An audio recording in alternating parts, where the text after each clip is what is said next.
নমস্কাৰ আজি হৈছে 29 ছেপ্টেম্বৰ দেওবাৰ প্ৰশ্ন উত্থাপিত হৈছে যে দেওবাৰে এডিআৰই পৰীক্ষা পৰিপ্ৰেক্ষিত কৰ্তন কৰা হ'ব নেকি ইণ্টাৰনেট আকৌ ইণ্টাৰনেট বিহীনভাৱে ৰাজ্যবাসীয়ে পাৰ কৰিব লাগিব নেকি সেইটো দিন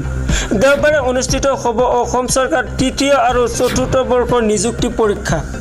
29 ছেপ্টেম্বৰ পুৱা আৰু আবেলি 2টা বজাত অনুষ্ঠিত হ'ব এডিআৰই 2024ৰ দ্বিতীয়টো পৰীক্ষা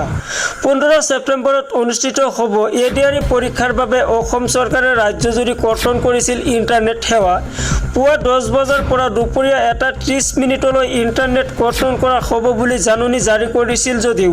সেই দিনটোত ৰাজ্যৰ ঠাইবিহীনভাৱে নিৰ্ধাৰিত সময়তকৈ পূৰ্বে কৰ্তন হৈছিল ইণ্টাৰনেট